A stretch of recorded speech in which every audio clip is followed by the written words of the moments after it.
Hi, everyone. Thanks for coming today. We're pleased to welcome Salman Rushdie as part of the Authors at Google program. Mr. Rushdie is here to talk about his latest novel, The Enchantress of Florence.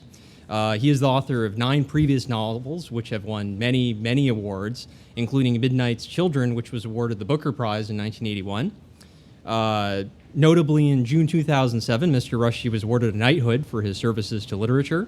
There are any number of superlatives we could go on and on about, but it's safe to say that Mr. Rushdie is without question one of the most well-known and important novelists of our time, and we're very, very happy to have him visit Google today.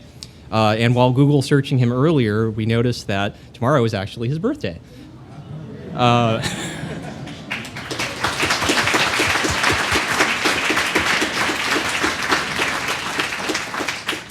So we have a very, very large crowd today, so we'll have time, as always, for questions towards the second half of the talk.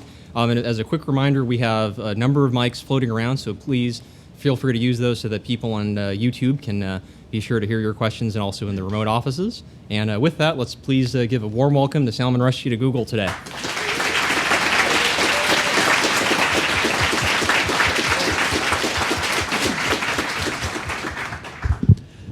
Hello, thank you all for showing up. That's a lot of you, huh? This is the latest stop on what I'm beginning to call my Google marathon.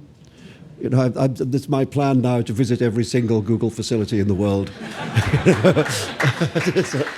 And I was at a Google seminar in London, and then I went to Google in New York, and now I'm here, and then I'm going to one in Cambridge at the end of the tour. And yeah, and somebody was just telling me I have to go to Switzerland and try out the slides and the, you know, I mean, I always thought it looked like a playground, but I guess it's becoming even more of a playground with slides and fireman's poles and things. So, yes, this is me doing my Google tour. I mean, I just would like to say that, of course, like everyone else these days, I don't know exactly what we did before Google, but it clearly wasn't worth doing. And it's this time around, because I've been writing this book, which has involved an enormous amount of research. I mean, more than I've ever done before, really. And it really has been invaluable to have this ability to use the to search and find the material online instead of having to dig it out of libraries. I mean, one example of this is that a part of this novel takes place in the court of the Emperor Akbar in India in the 16th century.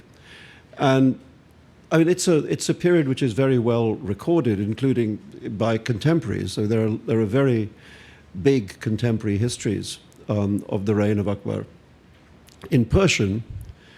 And so normally in the old world, one would have had to go to some specialist library where there were translations of these texts and sit in some dusty book stack and for months and months and copy things out into notebooks. And instead, I was able to go to the extraordinary website which I've acknowledged actually at the end of the book, which is called Persian Texts and Translation, where they have full text translations of many of the classics of the literature of that period. And so I was actually able to have my manuscript or my file for the novel on one side of the screen and the original source material on the other side of the screen. And I mean, it saved me, I don't know, 6 months of work, maybe, you know, and so this time round, I mean, it's the first time I've really come to appreciate the depth that's now available electronically, I mean, on the internet. And I mean, like everyone else, I use Google 200 times a day, so I don't know what one would do, as I say, without it. But I guess it's when I was talking to your colleagues in New York, I said that it's sort of strange to come to a group so fixated on the future and talk to them about the past. And to persuade them that there might be something interesting to discover in 400 years ago, rather than 4 seconds ago, or 4 seconds in the future. But it was for me a real voyage of discovery, because one of the things I discovered is that actually, when we look at the past, what we see in many ways is ourselves. And well, that may be an aspect of the uncertainty principle, that the person doing the looking sees what they need to find. But even that is useful because it's a way of seeing ourselves in a very clear mirror of another age, another time, but very similar behavior patterns. So if you want to understand something about tyranny, that the 16th century has the 15th, 16th centuries have a lot to teach you. And if you want to learn something about, I don't know what, war, torture, not to mention genius and innovation, the 16th century has a lot to tell you. I mean, this was also, remember, an age, both in India and in Europe, of colossal innovation, of great artistic and cultural change and brilliance. And it was also, in many other ways, one of the ways in which it mirrors our time is that there is an enormous shift in people's perception of the universe in which they lived. And that really had to do with the fact that if you were living in Western Europe at this time, you had just become aware of this new thing bubbling up on the Western horizon, which was the so-called New World. And you can only imagine what explosions it must have made in people's heads to realize that they didn't actually know, they hadn't known the shape of the planet they lived on, that the world was twice the size they thought it was, and that over there to the west there was this gigantic area whose existence they'd not been aware of. Because 50 years before Columbus, the view of the world that obtained was that if you sailed west from Europe across what was then called the Ocean Sea, your ship would first be eaten by gigantic monsters, gigantic ship-eating monsters lurking in the deep would simply eat you. And if you could avoid the ship-eating monsters, which you couldn't, but if you did, which you wouldn't, you would reach a place where the ocean literally turned to mud, and your ship would then be stuck in the mud. And if you could get through the mud, which you couldn't, but if you did, your prize for getting past the ship-eating monsters and the mud would be to fall off the end of the world. and that was essentially what people thought the planet was like. This had changed by the time Columbus made his voyage. I mean, Columbus and his sailors did not believe they were in danger of falling off the end of the world. I mean, they had a pretty good understanding that the world was probably round. And indeed, the reason why they made the trip was to find a new route to India, essentially. Because the Portuguese and so on were dominating the normal way, and they wanted to find another route. And actually, Columbus lived and died believing that that's what he'd done. Columbus never understood that he had found a new world. Columbus believed he'd reached the Indies and was never disabused of that view. And this is where it seems to me one needs to do a little bit to rehabilitate the pretty poor contemporary reputation of Amerigo Vespucci. Because although it's true that Vespucci was to some extent a fantasist, I mean, it's certainly the case that on the first voyage, where he claimed to have been the pilot of the voyage, he almost certainly was not the pilot and occupied he probably was on the boat, but he probably had a much lowlier position. And there are people who think that the second voyage was completely fabricated. However, the thing that Vespucci understood, which Columbus did not, is that this was not India, that this was a whole new place. And if he wasn't the first person to come up with the phrase, the New World, Mundus Novus, he certainly was one of the first people who worked very hard to popularize the idea that this was a new world. And for that reason, I think, certainly some of his contemporaries did think that made him merit having his name on it. And actually, the first place where the word appears is actually a moment in the novel which relates to this, where a monk in southern France called Martin Waldseemüller, in a monastery in southern France, who was a remarkable cartographer, created what is now called the Waldseemüller map, which is probably the best map ever made of the world, certainly the best map ever made of the world until that point, because it shows pretty accurately not only the east coast of the Americas, but also the west coast of the Americas. So it's the one in which it becomes clear that these are continents and not the beginning of some previously existing continent. And on the top of the map, looking down on creation, are the figures of Ptolemy and Amerigo Vespucci. And this is the map in which the word America is first used. And interestingly, it's not placed on North America. It appears in the sort of northwest quadrant of South America. So kind of Brazil going over to Peru. And there it is, America. And in the accompanying book, Waldseemüller talks about that surely a man who has made such a great discovery merits having his name on a part of it. Now, later on, he changed his mind, because all the suspicions about Amerigo Vespucci began to surface, and Waldseemüller decided that he didn't any longer believe Amerigo Vespucci's stories, and so he took in later editions of the map, he took his name off it. America disappears from the map and is replaced simply by the phrase Mundus Novus, the New World. But it was too late. The genie was out of the bottle. I guess once you've named something America, it's not that easy to unname it. But that's how it happened. And I tell this story because, since we now live in a time of extraordinary transformation and change, I encourage you to imagine what it must have felt like to live in that time when literally everything you thought you knew about the world you lived in turned out not to be true. That the world was actually another world. The planet you lived in was actually twice the size you thought it was. That there were people in it whose existence you'd never even intuited. That there were continents whose existence you were unaware of. And that you suddenly had to come to terms with this, not just as a piece of geography, but, if you like, as a kind of existential shift. And so this is a time not only of enormous artistic, musical, architectural brilliance and advance, but also a time of this remarkable existential shift.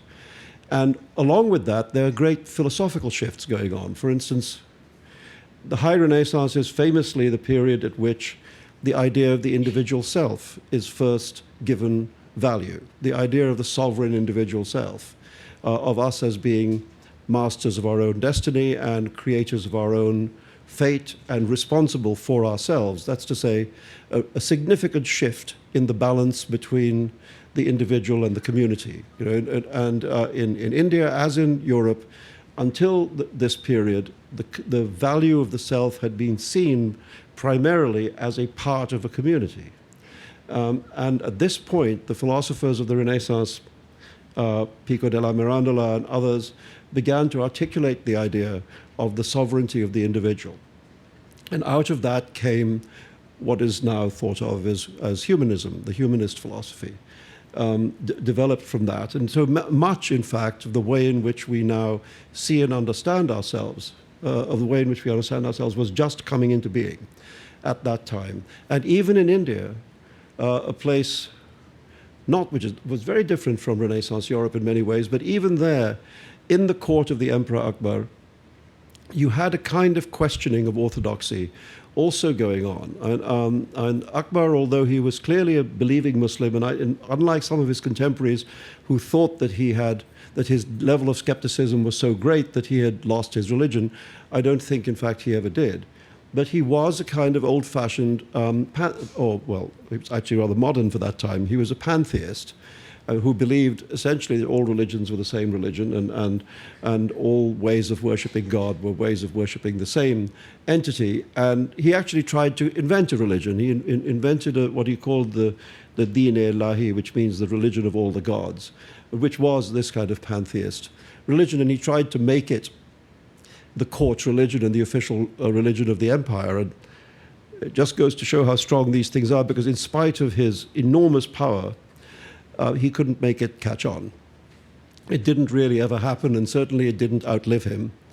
But in his reign and in himself, and in the many brilliant people he gathered around him, there was this very interesting and extremely modern, if you like, ongoing argument about the nature of man's relation to God and what it was and what it should be and how it might be understood in future in ways that were very skeptical and radical, and in that court that was permitted. So this is a time, in many ways not unlike our own, a time of quite radical questioning of orthodoxy. And the results of that are, of course, some of the most glorious things that we have in our heritage. I mean, the great painting of India in the 16th century is probably the pinnacle of the art of the classical period in India. The great paintings of the Renaissance, many people would say, are the pinnacle of European art, and the same is true of architecture and the other arts. And so I wanted to enter this world and explore it, partly because I'm a historian by background, and I had always been fascinated by this period and by these two very different worlds, which coexisted in time, but not really in any other way. They didn't really know each other. For a long time, it never really occurred to me that they would be in the same book. But it then occurred to me that really, if we're talking about a kind of East-West engagement, and of course these days we are talking about that, and that engagement is very complicated, and in some ways it's very creative and fertile and beneficial, as one can see by the number of Indian faces in this room, for example. I mean, last time I was here in Mountain View, I did a reading at the bookstore down the road, and the audience was so, I mean, like 99% Indian. And I remember thinking we could do this in Hindi. You know? And there'd be like 3 people here who wouldn't understand, and the hell with them. But we didn't. But there's an example, if you like, of the kind of beneficial and creative consequences of this sort of engagement. And then, and clearly, there are other parts of the world which one doesn't have to rehearse too much, in which that engagement is seen to be much more disturbing and indeed alarming and frightening. And it then struck me that this period, the period in which this novel is set, from the late 15th century to the middle of the 16th century, is really the period at which the East and the West, certainly India and Europe, first engaged with each other. It was really the moment at which they first got to know each other at all. Vasco da Gama arrived in South India to begin the spice trade at the end of the 15th century. The Portuguese established their small colony in Goa at about the same sort of times. And in the reign of Akbar, which was the whole second half of the 16th century, there were a certain number of travelers arriving in his court from Western Europe. But still, the level of knowledge, the mutual level of knowledge, was very, very slight. And as far as I could find out, there wasn't a single instance that I could find of a journey in the opposite direction, of somebody moving from India across the world into Western Europe. And the moment I realized that it had never happened, I guess my novelistic perversity was tickled. And I thought, oh, well, now it can happen now. We can make it happen. So I decided that I would try and invent the journey that never happened, the journey from the East into the West. And then I thought, well, if it was a woman, it would be even less likely that it happened in that period. And so I should probably try and find a way of making a woman make the journey. Because if I can make it work, that's more interesting. So that was really the starting point for it. And I actually abandoned 2 or 3 different narrative storylines, because the more I learned about the world of that period, the harder it was to make them work. You have to imagine a world, if you leave aside China and Japan, which were so isolated at that time that they had almost no contact with anywhere else, you have to imagine the world going from east to west in these power blocks. You have the Mughal Empire in India. You move west from that into what was then called Khorasan, which would now be called Afghanistan, Uzbekistan, Kyrgyzstan, which then, as now, was a region of kind of more or less barbarian warlords. If you move west from that, you had the beginnings of Shia Persia. You had the beginnings of the Safavid Empire in Persia. West from that, you had again, the early period of the Ottoman Empire, because the Ottomans conquered Constantinople in 1453, and so the second half of the 15th century and onwards became the Ottoman Empire. And then west of the Ottomans, you had Europe. So that's the world. And then in the water, you have pirates, basically. The water, you have Barbary corsairs and Portuguese pirates. And actually, the Ottoman Navy was no slouch at that either. So anybody trying to negotiate that journey has to go through some extremely difficult areas. And again, not that different than it is now, because I remember, I graduated from college in 1968 in a different universe. And a friend of mine and I got into a Mini and drove from London to India. A thing that, imagine trying to do it now. But in those days, you could drive out of Western Europe, you could drive through, you could drive across Turkey, you could go through Iran, you could cross the Khyber Pass, you could go through Afghanistan, you could come into Pakistan. You could just drive across the world. And, in Afghanistan, if you had the money, the king of Afghanistan actually didn't have any money. And so he ran his palace like a hotel. And you could go stay in the palace and he'd come and have tea with you. Also, of course, Afghanistan at that period was famous for the production of hashish, legalized hashish, which came in government quality stamped blocks. And the seals were gold, silver, and bronze, depending on the quality of the hashish. And this is where the then famous phrase Afghan gold came from. It was basically high quality, legal hashish from Afghanistan. This is not something that's readily available in Afghanistan now. Now it tends to be opium and heroin. But back then it was a friendlier thing, which of course we never used. President Clinton and I have this in common, that we did not inhale. Anyway, so this was, that open world turned into the much more closed world we now have. And again, the closures of then are not unlike the closures that obtain now. And so I had to really work out how somebody would make that journey. And it was very difficult to make it plausible.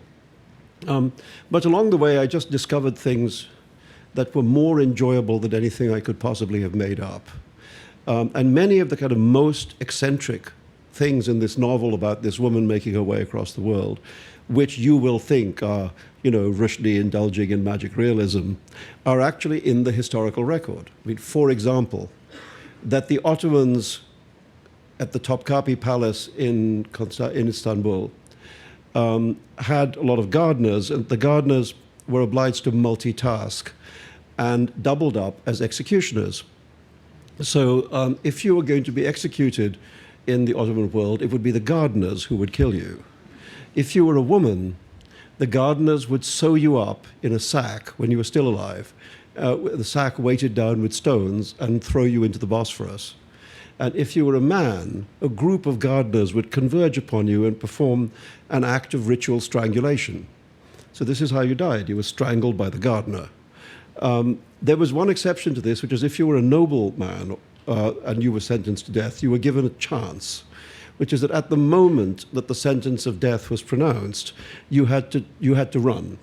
And if you could run to a particular gate of the Topkapi complex, which is called the Fish House Gate, which is about half a mile from the courtroom, if you could get there before you were caught by the head gardener, who was also the chief executioner, then you were allowed to live. Then your sentence would be commuted and you were allowed to go into exile. But it was a trick, because the head gardener was always chosen for his running speed. So actually you had no chance at all. You just thought you had one. Anyway, this stuff, you see, I wouldn't have dared to make up, a tribe of lethal gardeners. And yet there they are. And similarly, there's a part of the novel where the so-called Enchantress, the princess who's the title character, has been captured by one of these Uzbek warlords. And he's then defeated by the Shah of Persia, who who she decides she likes, and so she goes off with him. But the Shah of Persia, kills, obviously, the warlord, chops up his body, sends bits of the body all over the empire to prove that he's dead, turns his skull, sets his skull in gold and jewels and makes it a wine goblet, and takes it home to drink out of. I mean, this makes Damien Hirst look like kindergarten. Anyway, then he has a better idea. He thinks, instead of keeping this goblet, he thinks, I can send it to the Ottoman Sultan as a present. So he did, and with a little note saying, this is what I just did to my enemy on my eastern frontier, and since you're on my western frontier, I thought you might like to have a look. And the result of this was that the Ottomans took umbrage and sent a gigantic army to fight him and defeated him. So, don't send people skulls as presents if you could possibly avoid it, because it could backfire. Now, again, this stuff is completely not made up. Then there was another moment when I was writing about the moment when she has to go through the Ottoman world. And I was reading up about it and realized that this was exactly the period at which the Ottomans had been fighting a war against Dracula. Actual Dracula. Vlad Tepes, Vlad the Impaler, Vlad Dracul, the dragon. And I just thought I'd gone to heaven when I realized I could have Dracula in my novel. I thought, this wasn't supposed to be about Dracula, but okay. And of course, there are certain things about Dracula which one needs to correct because of the falsifications of a previous book. Dracula was quite clearly not a vampire. There's absolutely no evidence of vampirism. But he was so savage and bloodthirsty that a little vampirism would have come as light relief. That was. There's one contemporary record that survives of the Ottoman war against Dracula, which was actually a diary written by a Serbian janissary, a soldier in the Ottoman army. And he describes it in such breathtaking detail that you sort of can't improve on it, And there's a moment sort of chilling moment, when they think they've cornered him. They think they've got him pinned down in this small town called Târgoviste in eastern Romania. And they think, okay, we go get him now. So they send this very big army to get him. And when they get to this small town, they discover that all around the town he has placed 20,000 sharpened stakes with a human being impaled on each one. Not because they'd done anything wrong, just to scare the advancing Ottoman army. And he describes it, the janissary, the soldier describes this so vividly that you can really understand why it in fact worked. But, when the Ottoman army saw this sight, they were so scared that they wouldn't attack. They thought, that guy's mad. We're not going over there. They retreated. Again, if I had made up 20,000 people impaled on stakes, just to scare off another army, nobody would have believed me. But it's in the history books. And so that became for me an extra pleasure of this book, which was just to discover that no matter how outrageous my invention, it would look mild compared to the facts. And that, of course, gave me great liberty to make up anything I wanted, really. Anyway, that's what the book's about. It's about this bringing together of the two worlds at another time. And just to finish, before we talk about whatever you'd like, it's clear to me, as somebody who studied history and as the author of this book, that one of the things one can take away from it is that actually human beings don't change that much. That that if we imagine we live in a savage and brutal time, we don't understand savage and brutal until we check out what these guys were doing 400 years ago. We are exactly the same as our ancestors, and so when we look at the past, we can see something about ourselves, which maybe it's actually clearer and easier to see when we look at ourselves through the veil of the passage of time, because we see it more objectively, perhaps. And that's, I don't like to write books which have messages exactly, because as a reader, I don't like to be told what to think. I feel that that's my business. But what I think is valuable to offer to readers is a world which makes them think, which makes them to think about violence and peace and good and evil, and what is latent within us that our times can bring out, and what, if anything, we can do about it. But these are questions that I think really are for readers of the book to think about quietly and to come up with their own answers. It's not for me to lecture you. I can just provide you with the arena in which the questions exist, and so that's what I hope I've done. Anyway, that's what I have to say. Now we can talk about anything you'd like to talk about, and I think there's a standing mic over there, and there's a roving mic over there, and another one over there. So if you would like to ask me anything, now is your chance, or else I'll just leave. All right, thanks. Hi. I have a little off-topic question. So much like, I guess, the 16th century, even today there's more knowledge about the West in India than about India in the West. So when you're writing books based in India, you put a lot of, I've read Moore's Last Sigh most lately, and I found that there were a lot of very subtle cultural and day-to-day things that probably if you weren't Indian, it would totally elude you. So clearly, since you're a writer not just for Indians but widely read all around, how do you expect people who are not Indians to appreciate these subtle things about India and Indian culture? I sort of don't care. I mean, that's the honest truth.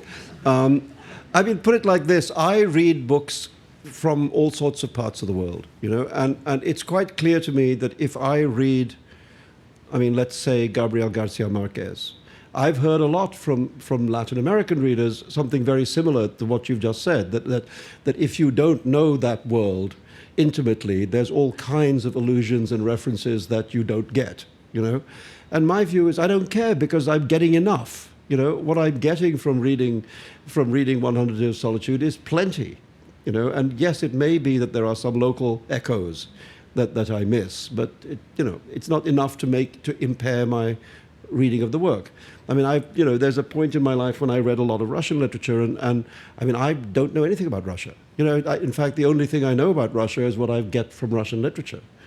And again, I know that if you read some of the classics, if you read Bulgakov, for example, The Master and Margarita, it's full of references to contemporary events in Moscow at the time, and even certain cafes and certain well-known figures, who are being satirized and lampooned. And if you don't have that knowledge, I guess you miss that. But it doesn't matter, because what you get is what you need to have to enjoy the book, And I think in the end, that is the writer's duty. That's what the writer has to care about. You have to give people what they need to enjoy the book, And then, as long as they have that, because you can't expect your readers to do research. It's not an exam. Nobody has to do a course in order to read a book, or at least if they're not going to. So you have to, inside the pages of the book, there has to be everything required to have a satisfying reading experience. Then beyond that, of course, if you come from Bombay, you're going to know things about Bombay that people who don't come from Bombay don't know. And that's just fine. That's a little extra just for you. But in general, as I say, I'm not bothered if people miss every single allusion, as long as they enjoy what they're getting. Yes. Hi. I was wondering what it was like living with fatwa against you, and did it affect your writing? Yeah. Are you still afraid now to this day? Well, it wasn't nice. No. And no. Shall I say more? No, it was a dreadful time, and amongst the many dreadful aspects of it was the creation of false me's that was sort of pushed out there into the media at a time when it was very difficult for me to supplant them with the real me, if you like. So I had this sense of all kinds of images of myself, walking around the world with my name on them, who I didn't recognize as myself. That was very disorienting and unpleasant. And I think to an extent the legacy of that is still there. I mean, I still think there are people who don't know anything about my work, who think they know something about me because of the kind of phantom selves, that were being propagated in that period. And I also think it's had a kind of negative effect on what people think of my work, because, I mean, I'm now talking about non-readers of my work, because I think if you read the book, then you make up your own mind whether you like it or not, and that's easy. But I think because the attack on my work was of a very particular kind, let's say it was theological, and it was kind of arcane, and it was medievalist, and it certainly was not funny, people somehow transposed those qualities to what they imagined my work must be like. So, because the attack was theological, I must be a religious writer. Because the attack was so humorless, I must be humorless. And so on. And so there was this, and I think the combined effect of all that was to make many perhaps readers think, I don't think those books are for me, because they are too alien from me, and I don't think I like the sound of that kind of book. And that is something that I think I've had to overcome, and I'm not even sure that I've entirely overcome it yet. But I think all I can do is go on. So I mean, that's a little bit of the answer, perhaps. Thank you. Hi, my name is Unica, and I just want to say this is a humongous honor for me. I'm from Albania, and there's a lot of people that don't understand Indian culture in Albania, but they still love you. So that being said, two questions about still Satanic Verses. Yeah. One, I was just curious about what your inspiration was, and second, after I read it, well, throughout the book, I thought I figured out who was the good guy and who was the bad guy, and then in the end, I figured out I had no clue. And I was just wondering, creating those ambiguous kind of characters is purposeful, so yeah, it makes people of course. I mean, the whole point was to blur that distinction between right and the good guy and the bad guy. So you actually don't know which one is which, and even at the end of the novel, you can read it either way. Really, I mean, you can, and maybe both of them are true. Both readings. I mean, that was absolutely, part of the plan to have, devilish angels and angelic demons. I'm sounding like Dan Brown now.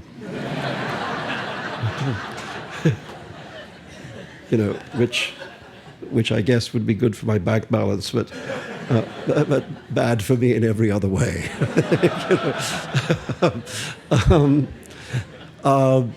So yeah. Anyway, I did it first.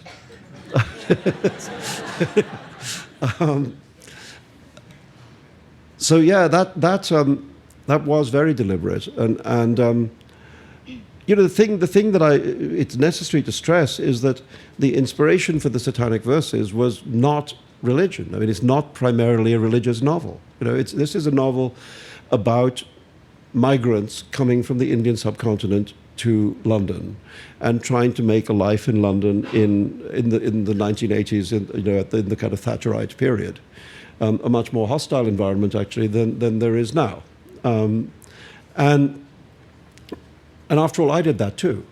So in that sense, it was a way of using my own experience of migration to write a novel about migration and what it does to people. And one of the things that I thought was the consequence of an act of migration, whether individual or mass, either way, is that much of what I was talking about the self earlier, much of what we consider to be the root of the self has to do with location. That's to say that the self is rooted in place and in custom. Let's say the place you live in, the culture in which you live, the language in which that you speak. All these things contribute to your selfhood, your sense of self. And when you make a large act of migration, such as the one in the novel, you actually lose all those roots. Suddenly you're in a place you don't know, amongst people who don't understand you, speaking a language which is not your language, and perhaps with a belief system which is not yours. So really everything that was solid, to use the great phrase of Karl Marx, melts into air. And you have to reconstruct your sense of a self. And that's a very radical act of self-questioning and community questioning. What do you keep? What do you discard? What do you imbibe from the community to which you've come? How do you reconstruct a sense of selfhood in this new world? And that's the thing which you see every immigrant community everywhere that having to go through that period, and it's actually a process which sometimes lasts several generations. And there can be great intragenerational conflict during that process, and so on. So I thought, well, if that's what I think, if I think that migration makes necessary this act of radical questioning, then the novel itself should be that act of radical questioning. And that the novel should bring into question all these elements of the self, whether it's culture or belief or whatever it might be, that the novel should give those things the third degree, if you like, just in order to see how things stand up once that's done. That was where it started. And so the religion part of it, which essentially, is two 40-page chapters in a novel of 650 pages, was a part of that. It was a part of that process of questioning. And I guess there were people who didn't want it questioned, and that's where the trouble came from. But the purpose, as I say, wasn't even primarily religious. And then one of the reasons why that section of the novel is constructed as a dream sequence is that the religion isn't called Islam, the prophet isn't called Muhammad, the city isn't called Mecca, and etc. It was to say that I'm not specifically just talking about one religion in one place. I'm talking about the phenomenon of belief and what it does to human beings and what happens when that's questioned and when that belief structure begins to fall apart. What are the consequences of that? Because the character in the novel who has these dreams has just lost his religion, and the novel tries to explore what are the consequences of that on his life, and actually the consequences, he loses his mind. I mean, that's what happens. So anyway, it was psychological and if you like, social, the motivation for the novel, and the theological stuff was like 17th on the list.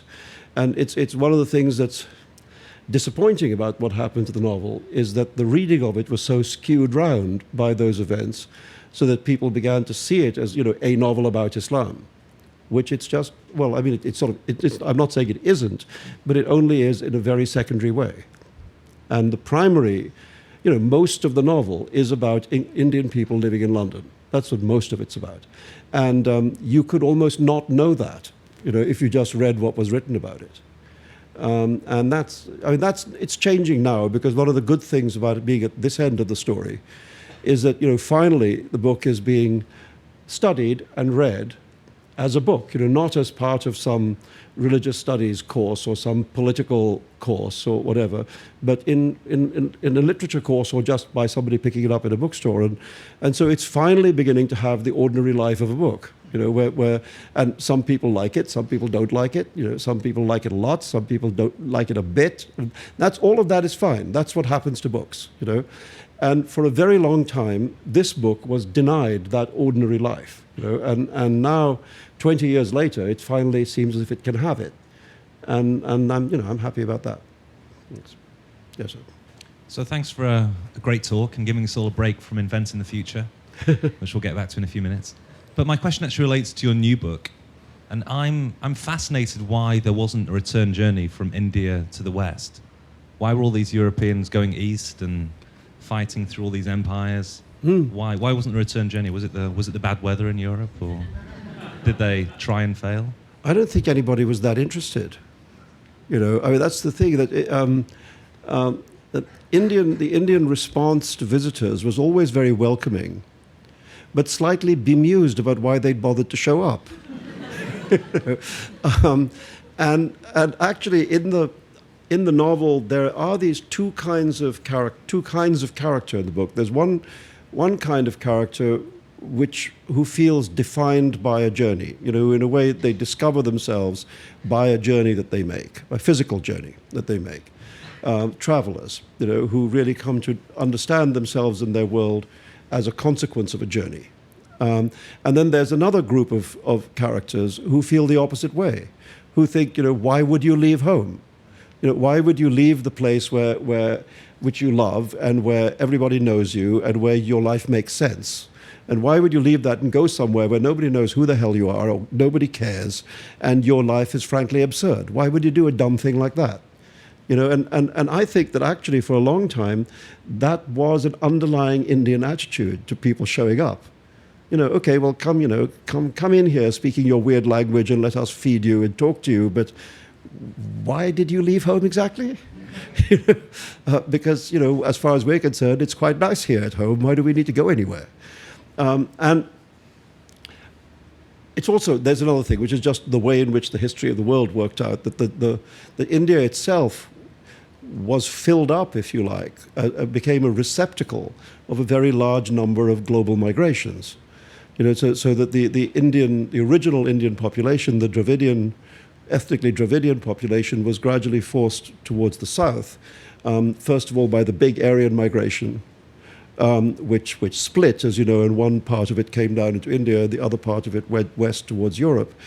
And then these successive waves of invaders and colonizers, came in. So I guess the place was just filling up, and there was enough tourism to do without leaving home, because people kept showing up from all over the place. No, but I mean, I do think there's something in the nature of India at that time that people really didn't seem to be curious about foreign travel. They were interested in trade. I mean, that's one of the exceptions. That actually, in the Mughal court, there were some very intrepid female entrepreneurs. I mean, for example, the main queen of the Emperor Akbar, who's called Maryam uz-Zamani, who is the mother of the Emperor Jahangir, who followed, she was really quite a substantial businesswoman. I mean, she had a fleet of merchant ships which used to trade as far as the Red Sea, and in her own name. I mean, not on behalf of her husband, but so there was some of that going on. But I guess the level of knowledge of Europe was so slight that it didn't work on people's imaginations. At this time, the arrival of the Portuguese colony was the first real trace of regular contact. And there's, in Akbar, it happens in the novel, and it actually did happen. Akbar, who was very interested in theological and philosophical dispute, sent a message to the Portuguese in Goa asking them to send him their two best arguers to come and argue with his guys. And these two Jesuit priests showed up at the Mughal court and stayed for 12 years. I mean, that's how much arguing there was to do. And there's some evidence that because of the Jesuits, that Akbar became aware of some of Catholic Europe, that he became aware that there was some contact, it seems, with Philip of Spain, who was, after all, the person famously who launched the Armada against England. There doesn't seem to have been any contact. I mean, in the novel, there's a kind of comic section where he gets a letter from Elizabeth I of England. And that's just because I felt sad that there had not been any contact between these two great rulers who ruled at exactly the same time. That's say Akbar came to the throne in India about 2 years before Elizabeth came to the throne in England, and lived about a year and a half longer. But essentially the whole second half of the 16th century is Elizabeth in England and Akbar in India. And yet, as far as we know, they never knew about each other. And so I thought I should introduce them, and maybe they could date, I mean, the Virgin Queen, but if there's this good-looking Indian guy, maybe we could change that, which is the novel the idea that Akbar also forms. So, I mean, this is made up. But I think it's really very largely to do with the fact that the knowledge level was so low that it didn't interest people that much, because there wasn't enough there to feed their imagination, if you like. If you go 100 years later, it's different. It's just, this is the very, very beginning. And I wanted to talk about the very beginning. Because if I had written about the period where it was commonplace for such interchange to take place, it would have been much less interesting to write about, because it would have been banal. So to write about when it didn't happen, that was the interesting thing. Yes. Hi, it's an honor to be here. I am kind of wondering about the two last books that I read, Shame and The Ground Beneath Her Feet, and a little bit less, Midnight's Children. I was wondering how come the love relationships and the love affairs had such a fatalistic nature to them. Hedonistic? Yeah, they were... Fatalistic? Yes. Sorry. So, my accent. Sorry, that's really different. Yeah, right. Okay, yeah. Another Albanian accent in the crowd. All right, so sorry. all right, yeah. I was just hoping you could shed some light on the relationship the girl had at the ground beneath her feet, and also the kind of destructive relationships on Shame. Gosh, well, those books are written very long time apart, so it's interesting that you connect them in that way. Shame was published in 1983, and The Ground Beneath Her Feet, I think, came out in 1999, so there was very little in common about the thinking between... I think the thing about The Ground Beneath Her Feet is that I wanted to write a love story about two people who essentially don't know how to be in love, and who constantly mess it up. Who are deeply in love with each other, but all they seem to know how to do is to destroy it. And I thought that would be interesting to write about. A kind of self-destructive love. And also, I had this idea that maybe when we talk about love, we make a sort of mistake, which is that we add to the idea of love all kinds of comfortable ideas about durability and fidelity and companionship and so on, as if that were all part of, or as if that all comes with the phenomenon of falling in love. And it occurred to me that maybe that's a mistake. Maybe actually love is something much harsher, less durable, less companionable, less faithful than we think it is. We just want it to be like that, But supposing it wasn't like that, supposing you had two people who were in love, who found it impossible to be faithful to each other, and who kept breaking up, and who were not kind to each other, but yet were undeniably, passionately engaged with each other. What would such a relationship be like? And so the book came out of that. I'm not sure it's fatalistic exactly, except that it begins at the end when the girl dies. So in that sense, it's more fatal than fatalistic. And I don't know, I'm slightly stumped by your question, because the thing in Shame is that everybody gets on badly with everyone else. There aren't any good relationships in it. I think there's no question that is the darkest novel I ever wrote. I think it is a comic novel, but it's very, very, very black comedy. And a part of that has to do with what I thought about what was happening in Pakistan at the time. Let's say this is the time of when Zulfikar Ali Bhutto, Benazir's father, was prime minister, and then he was deposed by and then executed by his successor, the dictator Zia-ul-Haq. And it was an extraordinary given, this event, because there's something rather extraordinary about the man you choose as your protege, which is Zia was chosen by Bhutto as his protege, who then becomes your executioner. I felt that it was almost a Shakespearean subject, a kind of Othello Iago subject. And yet, it was quite clear to me that the people involved were not, in some way, they were not great enough to be tragic heroes.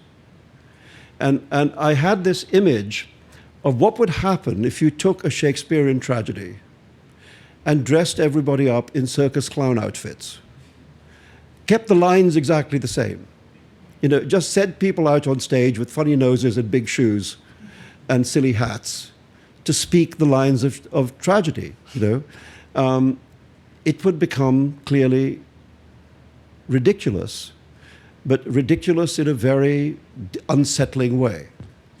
And I thought that that's what I felt about what was happening in Pakistan, that this was high tragedy being performed by clowns. And so I thought, let me write a book like that everybody in the book is essentially a clown. But what they're acting out is a high tragedy. And the comedy and the tension of the book lies in that, And then in the middle of that, there's this figure of this girl who turns into a monster, which was just the extra. The extra thing. I mean, the reason I'm not saying it more clearly than this is because the other truthful answer to your question is, I don't remember. Because when I wrote that book, I was 35 years old. Now, well, tomorrow, I'm 61. And so it's a bit of a long time ago. There's a very funny story like this, I should tell you. It's not about me. But my great friend, the English playwright Harold Pinter, it's a story about him. They did a revival of his play No Man's Land in London a few years ago, in which Harold played, the original production had Ralph Richardson and John Gielgud playing the lead parts. And Harold took one of the parts, and another very good English actor called Paul Eddington, who, if you've ever seen that series, Yes, Minister, he was the minister. He played the other part. And there was a moment, and the play was directed by a friend of mine who told me the following story, that there was one moment in rehearsals when Paul Eddington was a little puzzled by a scene. And so he turned to Harold and he said, Harold, I kind of don't get it, this bit. And could you just tell me what I'm doing here and how the scene should go? And Harold looked at the text and handed it back to him and said, the author's intentions are not clear from the text. and later on, I was having dinner with Harold. I said, Harold, did you really do that? Because actually, wouldn't it have been easier just to answer the question? And he said, I wrote that book, that play 25 years ago. How the hell do I know? So that's my answer to you as well. Only it's more than 25 years ago. Yeah. Where? I think. Yes. It's a great honor to be asking you a question. Thank you. One thing which puzzled me about your books is your protagonists main character, so to say, never take a deliberate choice between a particular confession. And in fact, there is no presence of a pantheon or major religious establishment. Yeah. For instance, I've been looking for presence of Judaism in your books, and there's none. Why is that? Well, I'm not very interested in religion, really. I'm not a religious person, and I guess, there are many religious characters in my books. They just may not be the protagonists, you say. There are plenty of characters in my books who are religious, and many of them sympathetically portrayed as religious. Even in the Satanic Verses, there are many sympathetically portrayed religious characters. But I myself, I'm not religious. And I don't know, there are Jewish characters in my books, actually. I'll point them out to you. I'll send you a list. Well, actually, The Moor's Last Sigh, for instance, is a novel in which the whole central family is created out of an intermarriage between an Indian Jewish family and an Indian Catholic family. So the protagonist of that novel is certainly half Jewish, but all the earlier generations who are extensively written about in the novel are Jewish. So that's one. In Shalimar the Clown, one of the major characters, the character of the American ambassador, Max, he's a Jew, and he's actually in his earlier life in the resistance to Nazi occupation. He's very active in that. And so, yeah, I got Jews.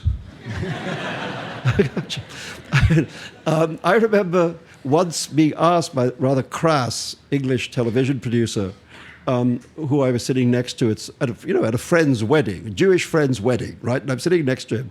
And he said to me, so what do you think about Jews? And I said, what, you mean all of them? And he said, yeah, in general, what do you think about Jews? And I said, well, in general, I'm for them. and you know, thinking but not saying. But in your case, I could make an exception. You know, it's just, so you know, there we are. Well, it was a wedding. Yeah. If I may? Anyone? Yeah. Where? Oh, could you stand up? I think. Where? It's me. My turn? Oh, yeah, there. Sorry. All right? Yes, you're blurred in the I background. don't mean to cut anybody else off. Yeah. Yes, I do. Okay. Yeah, your turn. Thank you very much for coming. I have a quick comment and a question. One of the a comment on a question that was 4 or 5 questions ago, asking you about, you know, how your work can be accessible to people who aren't from India. Well, I speak as somebody who is not from India, and having read your work, some of your work, and have read Gabriel Garcia Marquez's, and not being from Colombia, and Faulkner, and not being from the American South, and all of these other things, I want to say that I have the same reaction that you described people in the Renaissance having to a new world, I think, in large respect. You know, it's sort of the opening of my eyes to something that I haven't seen before, and it makes me more interested thank you. in Colombia. But that was my comment. My question is, what you talked about in your talk, and I'm very much looking forward to reading your book, but I haven't yet, was the things that happened at the beginning of the Renaissance. And one of the things that I always associate with the beginning of the Renaissance, in addition to things like the fall of the Byzantine Empire and things like that, is also an explosion in technology and science, and especially in media, with the invention of movable mechanical type. And to some extent, I think there's a lot of resonance for us here and now today because of the explosion of the internet. But I'd very much like to see how you feel that came through it, maybe in your book, or if, you know, are there lessons for us or anything like that? No, that's actually fantastic. But you're both, the comment and the question are really interesting, because I think the thing that, to answer your comment, if you like, the thing that I've always felt that literature is able to do is to give us access to worlds which are not our world and make us feel that they are. You know, I mean, I know nothing about provincial France of Madame Bovary, you know, but if I read Madame Bovary, I feel that I'm there. You know, I really don't know anything about Jane Austen's world of young women husband hunting in the north of England, you know. But if I read her books, that I feel I have an entry to that world, you know. So I think whether it's your own culture or another, I do think books always open the door to worlds, you know. And you're right about the American South. I mean, I remember reading Eudora Welty for the first time and feeling I had access to a whole kind of experience that otherwise I would not have understood at all, you know. And your question is also very interesting, because, of course, the great revolution, as you say, is the book. You know, the revolution of this period is the book. And people are able to read, and it shapes their opinions, because it can be disseminated en masse. You know, instead of books being produced in copies of 1 or 2 or 3, you know, and kept in the libraries of great men, books were suddenly available for people to read. And this had an enormous effect on shaping thought, because suddenly thought itself was available to everyone. And not just thought, but also, of course, this was the birth of satire, because this is the beginning of pamphleteering, you know, so, which is kind of the blog of the 16th century. You know? The fact that anybody, because I like the blog because almost always anonymous, you know, that people could take on a name and sound off about whatever they felt like sounding off about, and print it in a little 4-sheet thing and throw it around the city, you know, and then people would respond to it, and it's not unlike the present day phenomenon. People's reputations could be made and destroyed in this way, and often were. So yeah, you're right, it's not, that's what I'm saying, it's another time of very radical change, you know, and that, for me, was one of the attractions, in a way, of entering it, to see how human beings react to a time of radical change. You know, what does it do to us as people? So, is that... Sure. Why how's not? that? All right, That's thank good. you. Well, Thanks. I'm glad you like the stuff. Oh, yeah. That's great. That's the plan. We have time to fit in maybe one more quick question. All right, one more quick question. Yeah. Hi. I just finished a biography on American President Teddy Roosevelt, and one of the things that was interesting in that story was there was a American businessman who was kidnapped by these outlaw warlord in Morocco, And so Teddy Roosevelt told the Moroccan king, you have to get this businessman back. And he said, there's nothing I can do. I don't really control the interior. So he sent a battleship full of Marines to the coast of Morocco. And the king quickly was able to get the American businessman out of captivity and back to the U.S. So I'm kind of curious, that was 100 years ago. What was the reaction of governments today in terms of how quickly did they come to your aid, when you were in trouble and there were people after Governments. you? Yeah, governments. Well, well, first of all, it's really extraordinary to hear about a successful American military intervention. We weren't as busy then. It's that's a short list, like great Italian war heroes. That's a you remember that game about short books? Yeah. Sorry, what was your question? Oh yeah, government's coming to my help. Well, it wasn't quick. I mean, that's to say, the British government, to their enormous credit, immediately understood the issues involved, and the issue involved essentially was state-sponsored terrorism, and it was clearly not acceptable to anybody that a British citizen living in Britain who had committed no crime in his own country should be executed by paid assassins sent over from another country. And it was clear that Margaret Thatcher, who was no fan of mine really, understood that that was not acceptable. And so they did an enormous amount in the way of making sure that it didn't happen. I mean, that's say the security aspects of it, they certainly understood right away. And successive British governments, both Conservative and Labour, understood that and were extremely good at making sure that that aspect of it was taken care of, so that I'm happy to say that in my own case, there wasn't really any time when anybody got close to carrying out the threat. Of course, other people were not so lucky. I mean, there were attacks elsewhere. The worst one was in Japan, where the Japanese translator of the Satanic Verses was actually murdered. And then there was an attack on the Italian translator, who fortunately survived. And then my Norwegian publisher was shot 3 times in the back. And again, survived largely because he was a former Olympic skier for the Norwegian team, and so he was a very fit man. I think if he'd been anything less than as fit as he was, he would not have survived. Anyway, so it was an appalling time. But what happened a lot was that behind the security issue, there was not very much political will to actually face the problem and resolve it. It's as if they felt, okay, we're going to keep him alive, but we're not going to go out of our way to distort the whole foreign policy of the country in order to try and sort this thing out. And it was very interesting to me that during the earlier years, during the years of the Conservative government in England and the senior Bush presidency in this country, there was very little political will to actually resolve the matter. And the thing that changed it was essentially 3 things. It was the arrival in Iran of the Khatami government, which wanted better relationships with the West, and as a result was open to pressure, if you like. And that happened at the same time or around the same time as the Clinton administration here and the election of the Blair government in England. And suddenly I found that there was the political will, which there hadn't been before. And from the moment of the Blair government taking office to the end of the problem was only about a year.